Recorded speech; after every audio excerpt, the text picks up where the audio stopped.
Les juridictions militaires face aux répressions de crimes graves dans la province de l'Ituri, placée sous état de siège, que fait l'auditorat supérieur militaire. Cette question a fait l'objet d'un échange sans tabou entre l'auditeur militaire supérieur, colonel magistrat Joseph Makelele, et une représentativité de différentes couches de la population iturienne.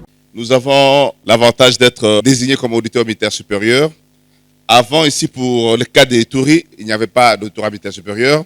Donc, ceux qui étaient en appel au premier degré, donc condamnés par les tribunaux militaires de garnison, leur cas était renvoyé vers Kisangani parce que c'était le lieu. Et pour ceux qui sont officiers supérieurs au premier degré, donc pour lesquels nous devons nous occuper, malheureusement, comme il n'y avait pas d'auditorat supérieur, on les renvoyait également à Kisangani. Et la hiérarchie a demandé qu'avec l'état de siège, que nous puissions être sur place pour gérer la question. Et quand nous sommes donc venus, le travail de base était déjà bien accompli. Je suis ministère public, j'aime être debout, mais vous allez comprendre que je ne saurais pas être debout à cause de mon état physique. Je rappelle que la justice militaire est considérée en réalité comme le dernier rempart. Il faut bien comprendre cela. C'est le dernier rempart judiciaire de la République. C'est pour ça qu'en décrétant l'état de siège, la Constitution précise déjà que les juridictions militaires substituent aux juridictions de droit commun. C'est déjà dans la Constitution que c'est prévu. Donc ce n'est pas un fait comme ça sorti de n'importe comment.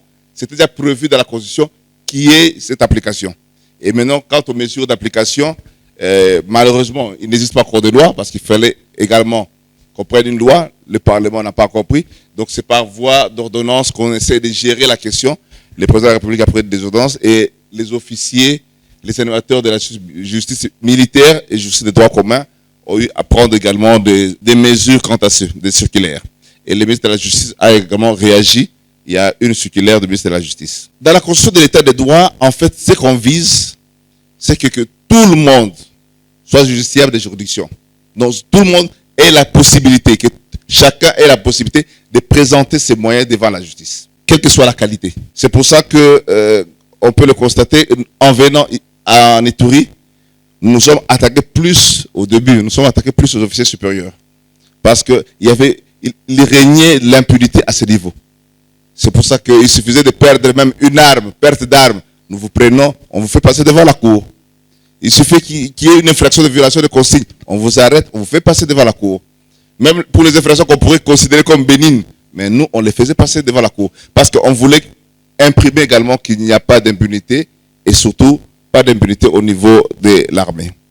C'est vrai qu'en droit interne, nous pouvons avoir sur des crimes graves. Quand on parle de mouvement insurrectionnel, pour nous, c'est un crime grave. Mais dans l'entendement du concept, on ne met pas les crimes de droit domestique. Donc les crimes de droit interne, on ne les met pas. On ne s'occupe que des infractions de droit international. Et pour les infractions de droit international, je signale qu'en RDC, depuis 2013, sur le plan de la compétence matérielle, parce que la notion de crime grave, il faut la voir sur le plan d'abord de la compétence, sur le point de vue matériel. C'est la cour d'appel qui est compétente. Ce n'est pas le tribunal militaire le tribunal de grande instance, c'est la cour d'appel directement. Mais en droit militaire, on n'a pas fait cette distinction. Le législateur a laissé, même au niveau du tribunal militaire de garnison, on peut connaître des crimes graves. Ces crimes qui sont d'une gravité qui interpelle l'humanité, exige à ce que on les respecte, on réprime même pendant l'état de siège. Et la Constitution a prévu, à l'article 61, c'est les droits non dérogeables et les ordonnances et autres directives rappellent également la mesure. Nous pouvons signaler que pour l'auditorat militaire, nous avons comme cas que nous appelons avec le système des Nations Unies cas prioritaires pour lesquels nous devons vraiment, nous considérons que c'est grave, d'une extrême gravité. Il y en a 4. En fait, 2 qui étaient gérés au niveau de l'auditorat déjà, de garnison, et puis transférés à l'auditorat supérieur, et puis 2 qui étaient gérés au niveau de du parquet général, qui, en cette période d'état de siège, comme les parquets ne travaillent pas en matière pénale, ils ont dû reverser ces cas devant nous. Donc nous avons 4 cas. Au niveau de la cour militaire, pour l'instant, ils n'ont qu'un seul cas. Sur 62 jugements rendus, ils ont déjà rendu 62. En 4 mois, ils ont rendu 62 jugements au niveau de la cour militaire. Et il y a un seul cas seulement qui est appelé, qui doit être appelé. Oui, il y a déjà un extrait de rôle. Donc je présume que bientôt l'affaire sera appelée et qui va exiger qu'il y ait même un transport judiciaire parce que ce n'est pas dans la ville de Bunia. Au niveau du tribunal militaire de garnison, pour l'instant, nous avons 4 affaires déjà jugées durant les 4 mois. Et bien entendu, avec l'appui de partenaires de Bonisco et autres, nous avons pu le faire. Comment nous faisons concrètement quand nous avons de telles affaires? Parce que ce n'est pas toujours aisé d'aller dans ces endroits. Parfois, il y a des problèmes logistiques. Il y a la prise en charge des témoins et victimes. Il y a la prise en charge des fois de présumés auteurs parce qu'ils sont encore présumés innocents. Donc, on doit pouvoir à leur défense. Et tout cela, on énumère et il y a ce que nous appelons une demande d'appui pour nous au niveau de la justice. Nous demandons à ce que la Bonisco nous appuie. Si sur le plan logistique, ils peuvent appuyer. Et avec d'autres partenaires, on vous a dit qu'il y a une évaluation ici chaque mois. On peut descendre sur terrain s'il est faut. Si c'est un cas qui est connu ici à Bunia, les personnes sont accessibles ici à Bunia, nous jugeons de la question. Aujourd'hui, c'est vrai que la matière de crimes graves est une matière partagée entre nous et le parquet civil militaire, le parquet civil et les parquets militaires. Mais avec l'état de siège, comme eux ne travaillent pas, c'est actuellement une exclusivité des juridictions militaires. Et pour ceux qui voudraient vérifier, il y a des lois sur base de quel arsenal juridique nous opérons. Et essentiellement, il y a le statut de Rome. Mais le statut de Rome a été incorporé en droit international par la loi de 2017. Donc, ce qui fait que les dispositions, nous citons le droit national. Et là, je rappelle que la CPI est une juridiction complémentaire. Il y a des conditions, manque de volonté de punir ou refus. On constate qu'il y a une abstention qui démontre qu'il y a le refus. C'est alors que la CPI intervient. En principe, la primauté de répression des crimes graves appartient aux juridictions nationales. Et quand les juridictions nationales sont complices ou elles ne veulent pas sanctionner, c'est alors que la CPI s'occupe de ces cas. C'est à juste titre que Bertin a rappelé que l'interpellation doit être d'abord dirigée vers les autorités nationales. Qu'avez-vous fait de tel ou tel autre cas? C'est quand les juridictions nationales ne font rien, absolument rien, ou ne veulent pas faire quelque chose, c'est alors qu'on peut recourir à la CPI. Je pourrais citer, il y a eu un cas, par exemple, un cas de, je crois que c'est déjà Makatanga, parce que la haute cour a été saisie de ces cas. Mais parallèlement, il y avait la CPI qui était saisie. On a interpellé l'auditeur militaire. Est-ce que c'est pour les mêmes faits? Parce que si c'était pour les mêmes faits, la CPI n'allait plus continuer. Mais on a constaté que ce n'était pas pour les mêmes faits. Donc la CPI a continué et quand Germain Katanga est rentré ici, Et bien entendu, il a été attrait devant la haute cour. À l'époque, la haute cour l'auditoire avait déjà fini l'instruction, mais n'a pas pu juger Gervais Katanga parce qu'il était général à 2 étoiles. Et au niveau de la haute cour militaire, c'était un général à 1 étoile. Comme on juge à grade égal ou supérieur, la haute cour ne pouvait pas agir. C'est pour ça que pratiquement ça, ce n'est pas une mauvaise foi, mais on a trouvé que vous étiez dans l'incapacité. Donc la CPI pouvait être saisie de ces cas sans problème. Et quand ils ont demandé, nous avons répondu. Et il y a un autre cas également, je ne sais plus si c'est Doudou Germain ou Mathieu Goudjo, il y a eu le même cas, la CPI était saisie, on a posé la question au ministre de la Justice, c'était le même cas, il a envoyé vers l'auditeur général. À ce moment-là, j'étais dans le bureau d'études de l'auditeur général, donc j'ai eu connaissance de cela. Nous avons estimé que c'était pas de fait, le même fait. Et la CPI a continué. Donc la CPI demande toujours aux juridictions si ce sont les mêmes faits, parce que sinon, on risque d'être dans les non bis idem. Donc ils ont demandé si c'est le même fait, et quand nous répondons que ce n'est pas le même fait, ils continuent. Je signale que pour les crimes graves, les points focaux en matière de coopération judiciaire, ce n'est pas l'auditeur général de FARDC. C'est plutôt le procureur près la cassation. Donc c'est lui le point focal. Mais certaines matières, c'est vrai que comme eux n'usent pas au quotidien de la matière de crimes contre l'humanité, des crimes graves, il envoie vers l'auditeur général. Question-réponse avec les participants à cette conférence. La première personne, et c'est là de rien. Gloire à Bassi, Parlement des jeunes. Je pose la question à l'auditeur supérieur. Il y a nos officiers qui sont accusés avec des preuves en appui dans des carrières. Pourquoi la justice militaire, pendant cet état de siège, n'a pas pu arrêter et condamner ces militaires? Si les officiers sont accusés avec preuves, comme vous le dites, venez porter les faits à notre consistance. Parce que là, nous serons intransigeants. Parce que les faits, malheureusement, quand on a des preuves, des fois, nous avons parlé avec le gouverneur. Je vais vous le dire. On a parlé avec le gouverneur, il constate que c'est souvent par MONUSCO qu'il est informé. Alors, il s'en est pris à nous. Vous, l'autorité, que faites-vous? Comment on passe par la MONUSCO? Et après réflexion, on a constaté que malheureusement, beaucoup de gens vont d'abord par MONUSCO, comme Bertrand l'a dit, par MONUSCO, et c'est la MONUSCO qui nous informe. Alors, on s'est demandé si peut-être nous faisons peur à ces gens. Mais qu'est-ce qui se passe? Au niveau de l'auditorat, nous avons d'abord, ça c'est mes numéros personnels, ça c'est privé, mais nous avons des numéros publics. Auditeur militaire supérieur, il y a un numéro public. Auditeur militaire de garnison a un numéro public. Le secrétariat a un numéro public. Donc, pendant les heures de travail, vous pouvez facilement atteindre les autorités judiciaires. Et avec le téléphone de la permanence, si vous avez un cas, vous signalez, on va noter. C'est pour cela que nous avons mis en place ces numéros publics. C'est des téléphones fixes. Donc, on peut bien nous atteindre. Donc, si vous avez des preuves, vous donnez. Si vous voulez garder l'anonymat, c'est pas un problème, c'est pas une infraction d'ailleurs. Dénoncer, venez nous signaler. Par écrit, c'est mieux. Écrivez à l'auditeur, vous gardez l'anonymat, nous allons vérifier. Malheureusement, il y a d'autres qui ont des fausses informations ou des informations non fouillées. Après vérification, on constate que c'est pas fouillé. Mais au moins, si vous avez une information, venez nous signaler et nous allons vérifier. Ok, merci. Moi, c'est Aimé Mananou, membre de l'ICONFEM.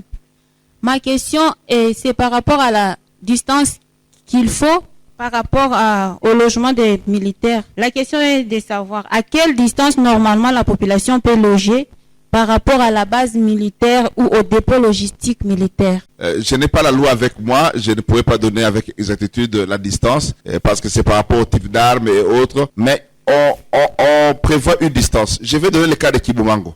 Kibumango à Kinshasa a été placé très loin de la ville, mais actuellement il y a tout autour. Les gens ne respectent pas. Malheureusement, c'est avec la complicité des agents de cadastre. Malheureusement, c'est avec la complicité des chefs coutumiers. On commence à octroyer des maisons autour d'un camp militaire. Et pourtant, ça a été érigé en dehors et très loin de la ville. Donc ça, je n'ai pas le chiffre exact en termes de mètres ou kilomètres qu'on doit respecter. Mais déjà, il y a un problème qu'il faut sensibiliser la population et les agents de cadastre qu'on ne peut pas faire ainsi. Ainsi que les chefs coutumiers. Merci de la parole. C'est de la part de Justin, étudiant de l'UNIC. Je voulais poser la question par rapport à l'emplacement de la prison centrale de Bouni. Pas plus tard qu'avant-hier, j'ai été, je ne sais pas, dérangé, si je veux dire dérangé par un militaire, juste de passage à 18h. Il va me dire, petit, à pembeni en prison. Sur un téléphone. Bon, je me demande, c'est moi qui ai tort ou bien c'est lui qui a tort? Donc, je trouve que ça aussi, ça viole aussi mes droits et libertés. Oui, appel téléphonique, non, on ne pouvait pas vous l'interdire en principe. C'est vrai que vous êtes suspect, on pouvait vous demander seulement d'éteindre parce que vous êtes à côté d'un objectif qui est gardé. Malheureusement, c'est parce qu'on a augmenté le nombre de militaires qui sont dans la prison. Avant, la garde était moindre, mais avec les pensionnaires qui y sont, il y a d'autres qui sont très dangereux.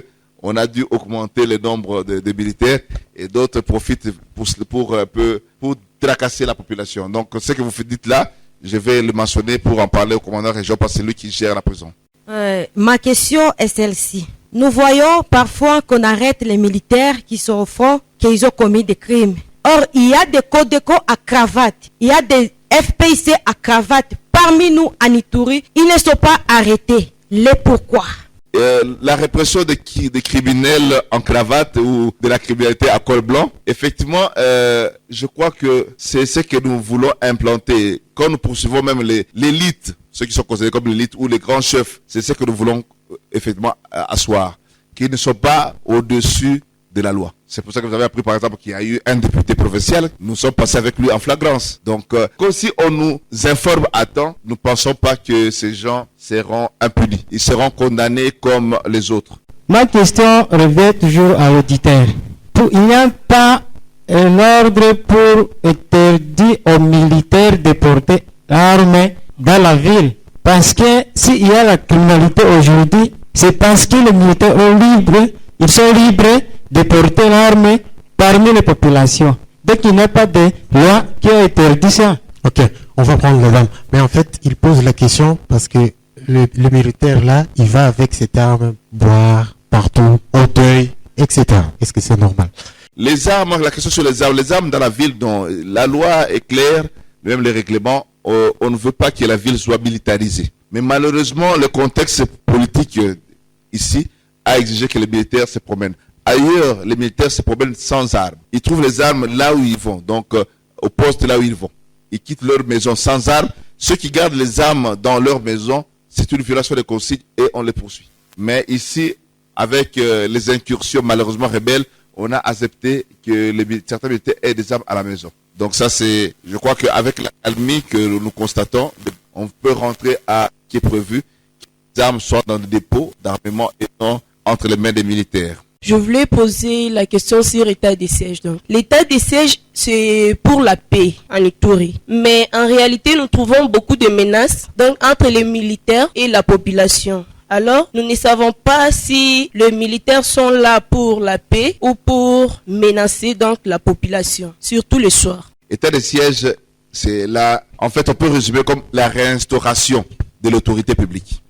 Les menaces, que si l'information parvient à l'autorité militaire, on les arrête. Je prendrai le cas de la JR, parce qu'on a parlé de la JR ce matin. Le commandant JR m'a appelé. Je lui ai dit que j'étais sous perfusion, je pouvais venir. Et j'ai demandé à un de mes collaborateurs d'y aller. En fait, c'est parce qu'il avait appris que les militaires avaient menacé les dames, avaient tracassé certaines personnes et c'était devenu à répétition, là où ils étaient. Et c'est ainsi que pour lui, il devait aller même lui-même sur place, prendre les militaires en question et les remettre à la disposition de la justice militaire. Et il y a des cas également. Il y a d'autres cas, j'ai connu la semaine passée, il a envoyé un capitaine devant nous, devant la justice. Il y a un lieutenant qui a été également arrêté parce que durant leurs opérations, il n'a pas été à la hauteur du commandement. Donc, on les arrête. Mais il faut porter les faits à la connaissance et indiquer avec des preuves ou des faits précis ce qui s'est passé. Donc là, nous allons agir efficacement.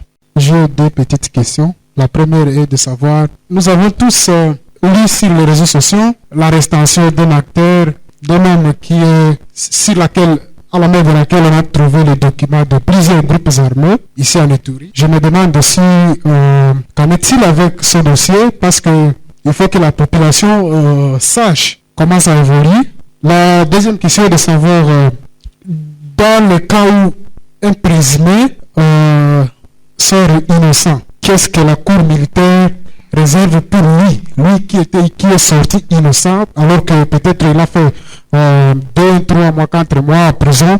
Qu'est-ce que la Cour prévoit pour lui? Merci. La première question, c'était le cas de Monsieur John, il s'appelle John Tibasima. On l'a arrêté parce qu'il y avait des renseignements sur lui, qu'il était dans un des cerveaux des groupes armés. Et pendant l'instruction, on va trouver effectivement des documents sur lui et des cartes comme on vous a montré par la presse. Et l'instruction suit encore son cours, donc je ne pourrais pas dire quelle est l'infraction qui a été retenue pour l'instant. Je n'aime pas trop me livrer à cette gymnastique.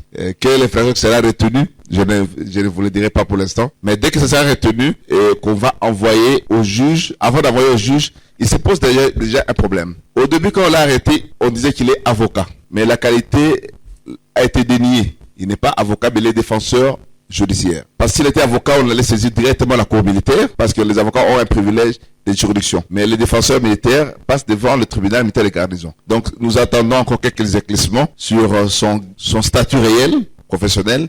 Et c'est alors qu'on va saisir les juges, parce qu'on ne veut pas commettre comme avec les gars de DGPI, vous cessez tel juge et on vous dira que c'est plutôt tel autre juge de notre échelon. C'est l'autorité militaire supérieure qui mène les enquêtes. Et s'il est auditeur, il est avocat, directement la cour militaire sera saisie. S'il est défenseur judiciaire, nous allons renvoyer à l'autorité militaire de garnison avec injonction de fixer. Donc ils n'auront pas le temps de pousser encore les enquêtes, non. Ils n'ont qu'à prendre ce que nous avons fait et fixer.